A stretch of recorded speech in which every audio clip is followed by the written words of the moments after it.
মানবে না গো ঘন ঘন মসজিদ হইব মুসল্লি পাইবা না তোমরা ঘন ঘন মসজিদ হবে মুসল্লি পাইবা না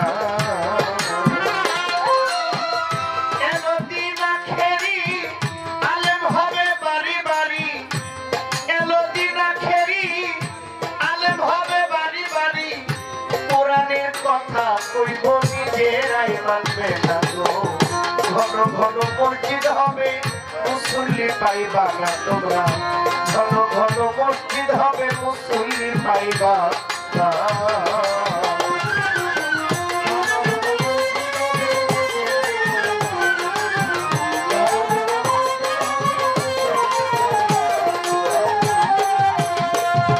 ভাই রে ভাই যখন কিয়ামতের দিন ঘনাবে বান্দির পেটে ছেলে হবে নিজের জমি খালি রবে আবাদ হবে না যখন কিয়ামতের দিন ঘনাবে বান্দির পেটে ছেলে হবে নিজের জমি খালি রবে আবাদ হবে না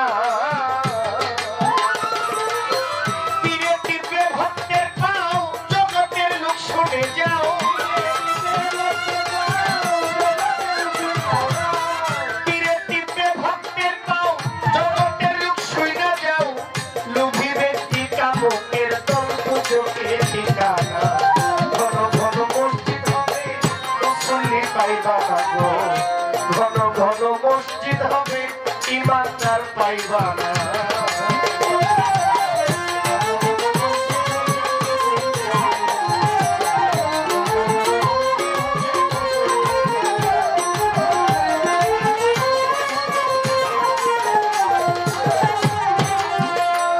ভাই রে ভাই ওরে ভাই রাখে না ভাইয়ের মান অথচ এক বাবার দুই সন্তান এক ভাই আরেক ভাইয়ের দিকে ফিরা চাইব না ওরে ভাই রাখে না ভাইয়ের মান এক বাবার দুই সন্তান এক ভাই আরেক ভাইয়ের দিকে ফিরা চাইব না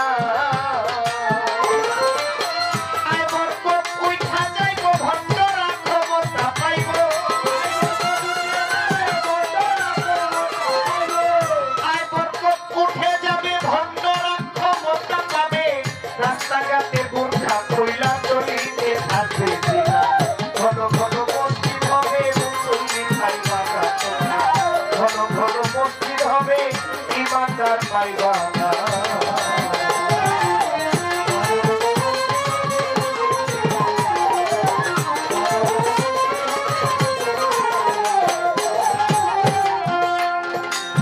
কথাগুলো কি বোঝা যায় যদি কথাগুলো না বোঝেন আমরা ভুল বুঝবেন ভুল মনে করবেন এলজি না খেরি আলেম হবে বাড়ি বাড়ি তারা কোরআনের কথা কইব বলবে কোরআনের কথা কিন্তু নিজেরা মানবে এর একটা প্রমাণ আপনাদেরকে বলি কোরআন শরীফের মধ্যে কোনো ভেজাল আছে জালিকাল কিতাবুল লা রাইবা ফিহি হুদাল লিল মুত্তাকিন এটা সেই কিতাব যে কিতাবের মধ্যে কোনো সন্দেহ কোনো ভেজাল কোনো মিথ্যা কোনো ষড়যন্ত্র আছে ষড়যন্ত্র আছে মিথ্যা নাই ষড়যন্ত্র আছে ষড়যন্ত্রটা কি এটা আমি বলবো না এটা যদি শিল্পী যদি আমাকে বলে ষড়যন্ত্রটা কি ওনার মধ্যে একটা প্রশ্ন থাকতে পারে না যে সবগুলো মিথ্যা নাই কোনো ভেজাল নাই কিছুই নাই আমার ষড়যন্ত্র আছে ওনার মনে প্রশ্ন থাকলেও থাকতে তখন বলবো প্রথম স্টেজে এইসব কথা বলা এই কোরআন শরীফের মধ্যে কোনো ভেজাল নাই আল্লাহ বলেছেন যুগে যুগে আমি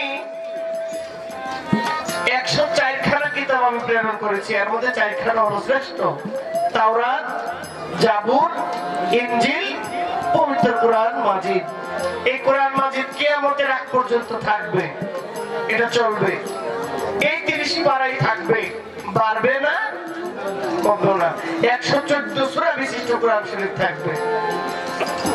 এই কোরআন শরীফের মধ্যে একটা সূরা আছে, সূরা আহজাব। সূরা কি? সূরা আহজাব একটা সূরা আছে। এই সূরার মধ্যে একটা আয়াত আছে, 56 নম্বর আয়াতের মধ্যে আল্লাহ বলেছেন, ইন্নাল্লাহা ওয়া মালাইকাতাহু ইউসাল্লুনা আলান নবী ইয়া আইয়ুহাল্লাযিনা আমানু সাল্লু আলাইহি ওয়া সাল্লিমু তাসলিমা।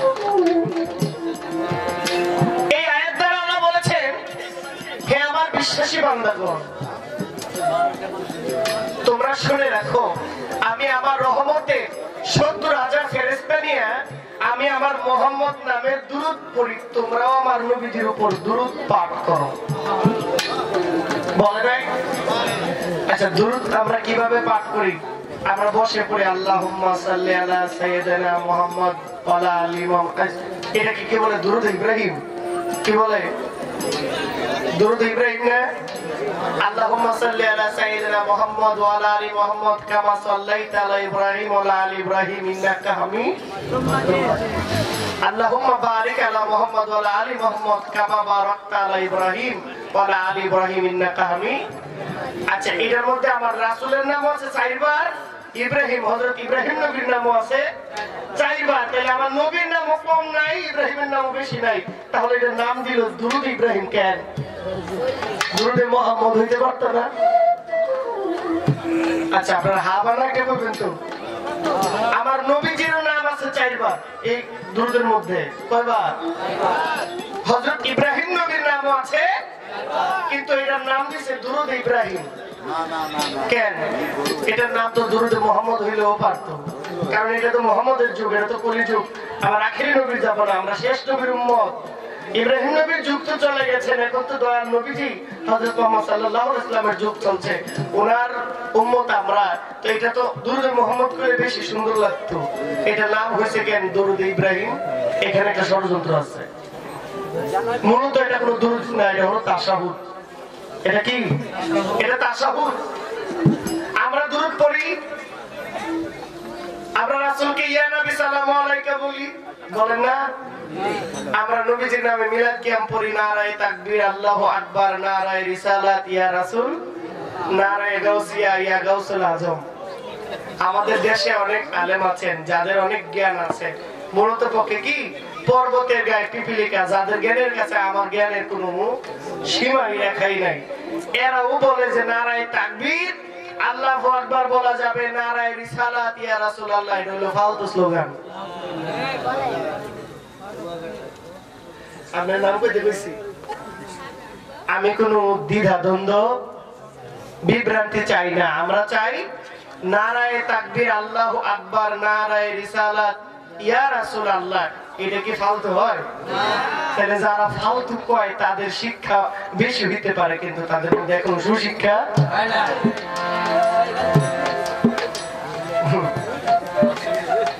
আপনারা কি কষ্ট পাইতেছেন নি? না, আমার সারা শব্দ খালি এই দিক থেকে আসে, ওই দিকে কোনো সারা শব্দ পাই না। যারা বলে যে নারায়ে তাকবীর, আল্লাহু আকবার বলা যাবে, কিন্তু নারায়ে রিসালাত, ইয়া রাসূলুল্লাহ বলা যাবে না, তাহলে বুঝতে হবে এখনো তার মধ্যে রাসূলের সঠিক মহব্বত ঢুকে। এমন সুন্দর স্লোগানের ফালতু কয়, অথচ তার মেধা অনেক। অবশ্য আমি তার কথা শুনি, বয়ান শুনি, আমি শুনি, কিন্তু যেটা ভালো সেটা নেই, যেটা ভালো লাগে না সেটা আমি নেই না। আপনার ভালো যদি লাগে, আপনার ভালোটা আমি নিব, কিন্তু আপনার মন্দটা আমি নিতে রাজি না। আমি আগেও বলছি, আমার যা ভালো লাগে নিবেন, খারাপ লাগলে এটা নিবেন না। এগুলোকে আমাদের আলামত। আমরা নবীজিকে মিলাদ কিয়াম করি, এটার পক্ষে ফতোয়া দেয় একজন, আমরা নবীর পক্ষে বলি, আবার এটার বিরুদ্ধে বিরাট ঘোষণা করে একজন। তাহলে বুঝতে হবে তারা কোরআন পাঠ করে, কিন্তু ওই যে কোরআনের আয়াতটা তারা মানে না। তারা এই আয়াতটা যদি পড়তো, এই আয়াতটা মানতো, তাহলে তারাও নবীজিকে দাঁড়ায় সম্মান। আমি একটা কথার কথা বলি, আমাদের দেশের গভর্নমেন্ট, জনপ্রজাতন্ত্রী বাংলাদেশ সরকার, উনি যদি এখানে আসে, ওনার কোন দলীয় নেতা কর্মী যদি থাকে, বা আমরা যারা সাধারণ আছি, চেয়ারে বসলে ওনার দাঁড়ায় সম্মান দিব।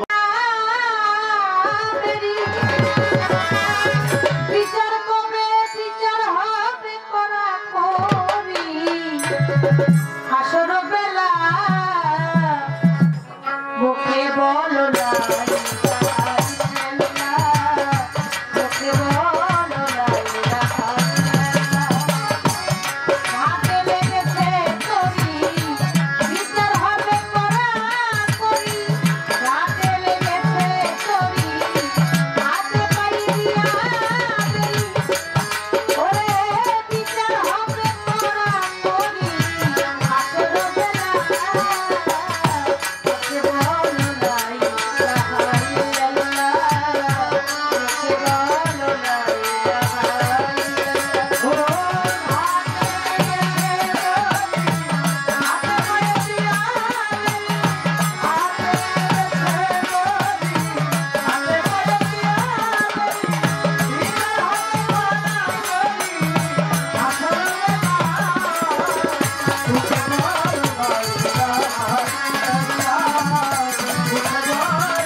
যায় আমি ধীরে ধীরে তাহার কথা আপনারা যারা আছেন ধীরেন বসিয়া আল্লাহ পাক রব্বুল আলামিন মানুষ সৃষ্টি করেছে দুনিয়াতে আছি ভাই ছোট্ট একটি কথাই আমি বলে যেতে চাই আমি যদি মনে করি আপনি যদি মনে করেন দুনিয়াতে যা কিছু করছি এটা কিন্তু উপর থেকে ক্যামেরাওয়ালায় ছবি তুলে রাখছে দুনিয়ার কেউ কিছু না দেখুক আমার আল্লাহ সব দেখে আল্লাহর কোনো নিদ্রা নাই আল্লাহর কোনো ঘুম নাই আল্লাহর কোনো আহার নাই বিহার নাই কিছু নাই আমি একজনের বাড়িতে চুরি করি মনে মনে ভাবি কেউ দেখুক না কেউ না দেখুক আল্লাহ একজন আছে আল্লাহ কিন্তু সব দেখে চার বন্ধু একসাথে হয়েছে ছোট বাজান আপনারা চার বন্ধু একসাথে হইয়া মাতবরের একটা ছাগল চুরি করে ক্ষেতের মধ্যে নিয়ে খেলে এখন এক বন্ধু আমার একটু কেটনা ছিল কেটনা বন্ধু কইতেছে দোস্ত শীতের রাইতে মাতবরের ঘরে ছাগলটা চুরি করে আমরা এই চকের মধ্যে আইসা রান্না করে খাইলাম এই কামটা কিন্তু ঠিক হইল না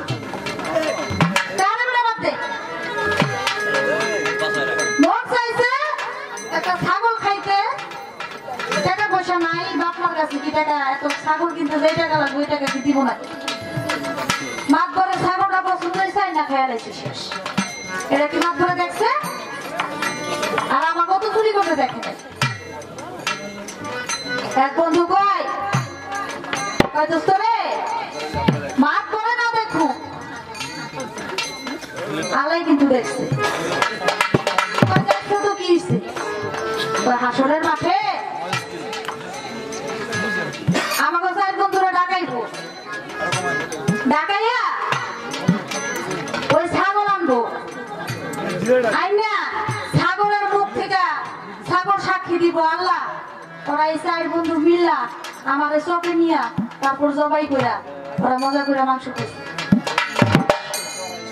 তারপর ওই ছাগলের সাক্ষী হই না মাত বড় আইব মাত বড় কইব এই চারজনে আমার ছাগলের চুরি করছে তারপর আমাকে বিচার হইব আল্লাহ বিচার করবো ওই কস কি দুষ্ট হাসরের মাঠে ছাগলও থাকবো মাত বড় থাকবো আমরাও থাকবো আবার আল্লাহর কাছে কইব ছাগলে কইব তাহলে তো সুবিধাই কি সুবিধা হাসরের মাঠে মাত বড় থাকবো ছাগলও থাকবো আল্লাহও থাকবো আল্লাহর সামনে খালি কমো আল্লাহ দুনিয়াতে থাকতে ছাগলটা চুরি করে খাইছিলাম এখন যেহেতু ছাগল আছে মাতপুরও আছে তো ছাগলটা মাতপুরের কাছে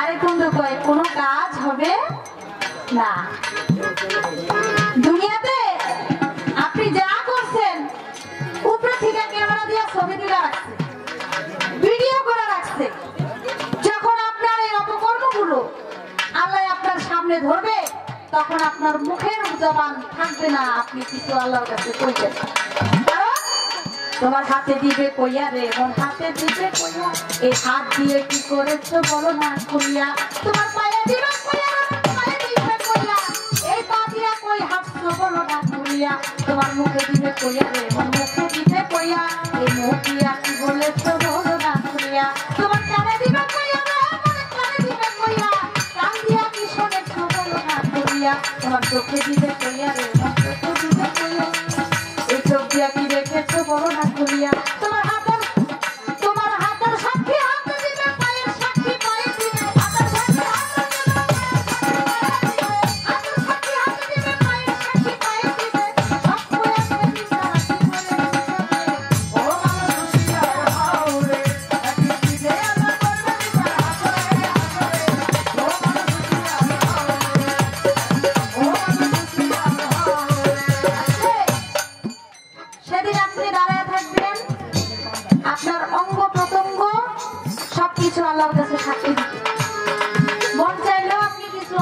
আমাকে বলতে পারবেন না। আমরা যদি একবার মরণের কথা স্মরণ করি তাহলে তো আমরা পাপ করতে পারি না। আমরা কিছু কিছু মানুষ মনে করি যে আল্লাহ সারা জীবন আমরা বাঁচিয়ে রাখবে।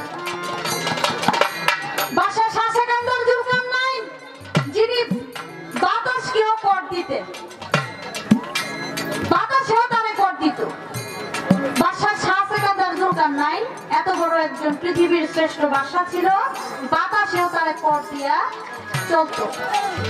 সেই বাদশাহ শাহ সেকান্দার জুলকার নাই তিনি চলে যাওয়ার আগে তার রাজার এই বাদশাহী খানার মধ্যে যারা ছিল তাদেরকে ডাক দিয়া বলছে, আমি যদি মরে যাই, মরে যাওয়ার পরে আমার খাটিয়া যে খাটের মধ্যে তোমরা শোয়াইবা, খাটের মধ্যে শোয়ানোর পরে 2 হাত খাটের বাইরে দিয়ে দিও। একজনে প্রশ্ন করলো, কেন বাদশাহ? তখন বাদশাহ শাহ সেকান্দার জুলকার নাইন চোখের পানি ছেড়ে বলেছিল, মানুষ যেন দেখতে পারে, বুঝতে পারে যে আমি এত বড় একজন বাদশাহ ছিলাম, ধন সম্পদের কোনো কিছুর অভাব ছিল না, কিন্তু আজকে আমি যাওয়ার সময় কিছুই লয়ে যেতে পারি। এমন এমন লোক আছে বাড়ি করছে, গাড়ি করছে, রাজপ্রাসাদ বানাইছে, 10 লাখ টাকা খাট কিনছে, খাটের মধ্যে ঘুমাইতে পারে না, ডাক্তারে নিষেধ করছে খাটে ঘুমানো যাবে না। এত টাকা পয়সা আছে কিন্তু তার মাইপা ভাত খাইতে হয়। ভালো ভালো মিষ্টি, মরম চাঁদের মিষ্টি খাইতে পারে না, ওইটা ডায়াবেটিস। ভালো ভালো খাবার সে খাইতে পারে না, ডায়াবেটিস হয়েছে, কিডনিতে সমস্যা, মাইপা ভাত খাইতে। ডাক্তারে যেভাবে হক কয় এইভাবে তার চলাফেরা করতে হইব, মাইপা পানি খাইতে হইব, সবজি সিদ্ধ করা খাইতে হইব, মাংস খাইতে পারবো না, ডাল খাইতে পারবো না, ডিম খাইতে পারবো না, সব খাবার তার জন্য হারাম। তাহলে এই টাকা পয়সা ধন সম্পদ দিয়ে কি করবে? কি করবো টাকা পয়সা দিয়া? মরলে একা যেতে হবে। ওরে তুমি আইছো একা যাইবা, একাই আগে দিব কি ভাবছনি মানুষ নিতে আইলে মায়র যাইবানি। আমার ভাই একটা গান গাইলেন কিয়ামতের পালার থেকে এবং প্রশ্নের উত্তর দিলেন খুব সুন্দর করে। মোহমায়া মানে নারী জানবে, এই পৃথিবীর নামই মোহমায়া। আমরা বইয়ের মধ্যে পড়েছি পৃথিবীর এক নাম ধরণী, পৃথিবীর এক নাম মোহমায়া। আমরা যারা আছি আমরা সবাই কিন্তু নারী। পুরুষ হলো যিনি আমাদের সৃষ্টি করেছেন। খালেক দেওয়ান সাহেব গানের মধ্যে লিখছে,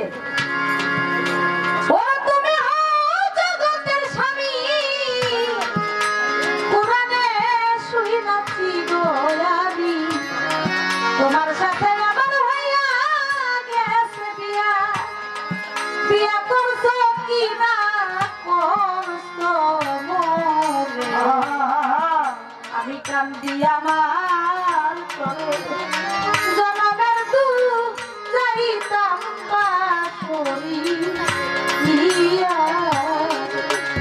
আমি অল্প বয়সের হইলাম নারী, আমার জনম গেল বাপের বাড়ি, স্বামী কি ধান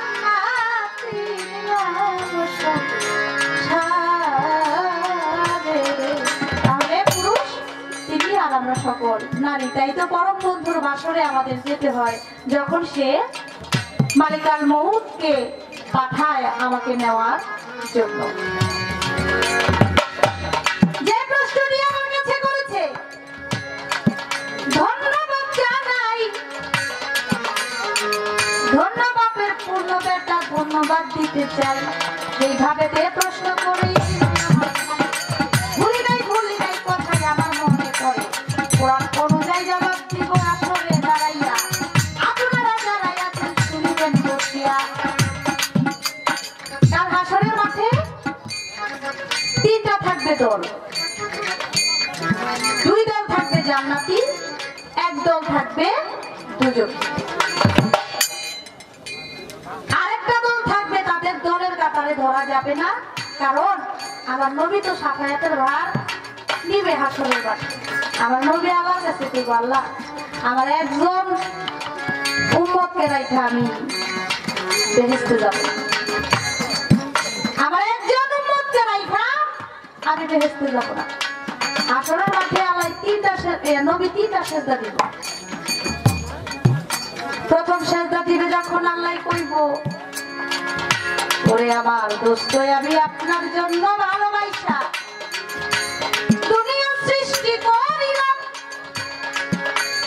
আপনি আমার সামনে সেজদা দিয়ে পড়ে গেছেন, বলেন আমি কি করতাম? আমার নবী বলে আমি সেজদায় উঠাবো না যদি আমার উম্মত বেহেশতে না যায়, তাদের আপনি মাফ করে দেন। বলতেছি সবাই আমার আল্লাহ কয় যারা অনেক পাপ করছে 100-র মধ্যে আমি 50 ভাগ মাফ করে দিতাম। নবী কয় হবে না হবে না হবে না, নবী কয় হবে না হবে না হবে না, নবী কয় হবে না হবে না হবে না। আরেক শব্দ দিবে হাসরের ময়দানে আমার আল্লাহ বলে ওগো নবী উঠেন আমার সামনে, 50 থেকে 100 পর্যন্ত মাফ করে দিলাম, 99 পর্যন্ত মাফ করে দিলাম, আপনারে জানাই আপনার উম্মতের গুনাহ। তারপরেও সেজদায় উঠান আমি আপনারে বলতে চাই, নবী কয় হবে না হবে না হবে না, রাসূল কয় হবে না হবে না হবে না, নবী কয় হবে না হবে না হবে না। তখন আল্লাহ বলে যান একটা সরিষা পরিমাণ যে নেক করছে তার আপনি জান্নাতে নিয়ে যান। নবী কয় তাও হবে না, কয়েকটা সরিষারে আপনি 70 ভাগ করেন, ওই পরিমাণ যে জান্নাতে নেক করছে তারে আপনি জান্নাতে নিয়ে যান। এভাবে নিতে নিতে নবী এক পর্যায়ে একটা সময় বিচারের শেষে সব উম্মতকে নবী জান্নাতে নিয়ে যাবো। দোজখ থাকবো খালি, দোজখে কইবো আল্লাহর কাছে আল্লাহ আমারও তো পেট আছে, আমার পেট কি দিয়া করবা? আমার দোজখ থেকে সব মানুষ লইয়া গেল জান্নাতে, আমি থাকবো কি লইয়া? আল্লাহ নিজে তার নিজের কুদরতি পাওটা এই দোজখের মধ্যে দিয়ে দিব। দোজখ কয় আমার আর কিছু দরকার নেই, আমার পেট ভইরা ওভার হয়ে গেছে। এখন আমার কাছে প্রশ্ন করছে দুই দল জান্নাতি, এক দল থাকবে দোজখে। এটা হলো কোরআনের সূরা, কোরআনের অনেকগুলো সূরার মধ্যে একটা সূরা আছে সূরা ওয়াকিয়া, আয়াত হলো 25। সূরা ওয়াকিয়া আয়াত 25, এই সূরার মধ্যে আছে 3 দলের মধ্যে 2 দল হবে জান্নাতি, এক দল হবে দোজখে। এই ছিল আমার কথা। আরো কথা বলতাম, বললাম না আমাদের এই কুমিল্লার আশেপাশে, খুলনার আশেপাশে আমাদের বাউল গানটা হয়। বাউল গানটা আমরা করি, কিন্তু আজকে অনেকদিন পরে এই হুমনার মধ্যে আমি গান গাইতেছি। অনেকদিন পরে আসলাম এখানে, আসলাম আমার এই কাকার সাথে, মুজিবুর কাকার সাথে আমার দেখা হয়ে গেছে। অনেকদিন পরে আমি দেখলাম কাকার প্রতি আমার সালাম। আমি যখন একেবারে ছোট, জুলাস কাকা, মুজিবুর কাকা, আমি ছোট যখন আমার বাবার সাথে এদিক সেদিক যাই গানে, আমার বাবাও গান গায়, তখন থেকে তাদের সাথে আমার একটা আত্মার সম্পর্ক, আমাকে মেয়ের মতো ভালোবাসে। তো আজকে এখানে গানে দেখবো, গানে এসে পাবো, এটা আমার জন্য অনেক বড় একটা বিষয়। ধন্যবাদ এবং ভক্তি রইল কাকার প্রতি আসার জন্য। তো আজকে দেখলাম অনেকদিন আগে যখন আসছিলাম তখনকার বিষয়টা এখনকার বিষয়টা অনেক তফাৎ। তফাৎ হলো যখন আরো 2-3 বছর বা 2 বছর 1 বছর, 1 বছর না 2 বছর 3 বছর আগে আসছিলাম যখন, তখন মানুষ বেশিরভাগই বিচ্ছেদের পাগল ছিল। এই 12টা বাজে বিচ্ছেদ এখন বিচ্ছেদ গাওয়া ছাড়া কোনো কাম নাই। কিন্তু আজকে দেখতেছি আমার মনে হইতেছে এটা হুমনা না, আমি ফরিদপুরের মানিকগঞ্জে গান গাইছি। এই যে এত কথা বলতেছি, এত মানে এত পেশাল পাচ্ছি, কিন্তু তারপরেও কোনো প্রশব্দ নাই। আপনারা কত সুন্দর মাছির মতো বৈশা তারপর আমাদের গান শুনতেছে। এর জন্য আমার মনে হইল যে ফরিদপুর মানিকগঞ্জ বাংলাদেশের মধ্যে দুইটা জেলায় হলো গান শোনার জন্য শ্রোতা, তারা দুই জেলায় আছে। এখন আমি বলতে পারি যে না, আমাদের মুন্না থানায়ও এরকম শ্রোতা আছে যারা এখনো গান শুনে, কথা শুনে, নবীর কথা শুনে, হাদিস কোরআনের কথা যারা এখনো শুনে, শুধু বিচ্ছেদ শোনার জন্য তারা আসে না। ইউটিউব চ্যানেলের যুগ, এই যে গান গাইতেছি ক্যামেরা দিয়ে ভিডিও করে দুদিন পরে আজকের গেলে সকালবেলা দেখবো যে গান ছেড়ে নগদ ভিউয়ার্স বাড়ানোর জন্য তারা কিছু টাকা পায়, ছেড়ে দেয়, নগদ ছেড়ে দেয়। কথা কই আর গান গায়ে কোনো জায়গায় শান্তি আর এখন পাওয়া যায় না, ছেড়ে দেয়। সার্চ দিবেন, নাম লেখা জহির পাগলা, মুক্তা সরকার, লতিফ সরকার, কাজল দেওয়ান, যে শিল্পীর গান ভালো লাগে সার্চ দিলে ওনাদের হাজার হাজার গান চলে আসে। শিল্পীর মন থেকে এমন কিছু কথা চলে আসে সেটা লক্ষ টাকার বিনিময়ে পাওয়া যায় না। এই যে কথা বলতেছি ইউটিউব চ্যানেলে, এখান থেকে 22টা 60টা 60টা অর্ধেক করে তারপর ছাড়বো। এটা তাদের ভালো লাগবে, এটা ছাড়বো, যেটা ভালো লাগবে না এটা ছাড়বে না। কিন্তু যারা গান শুনতে আসছে, এখন যে কথা বলতেছি এটা কিন্তু আর কাটা ছাটা বাটা যাবে না। তাই ছোট করে প্রশ্নের জবাবটা আমি দিয়ে দিলাম। কিয়ামত সম্পর্কে আমি এখন আপনার কাছে জানতে চাই।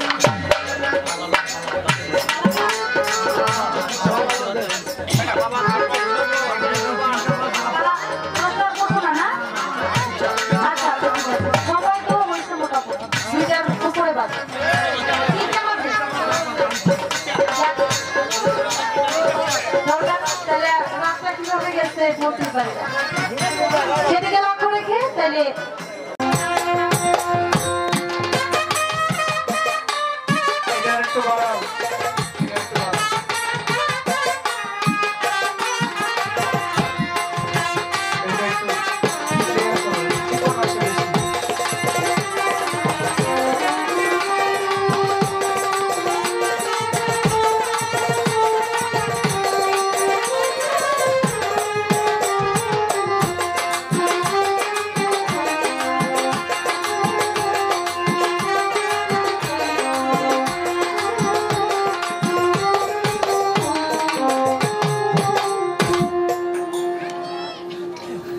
একটা কথা ফের রয়ে গেছে।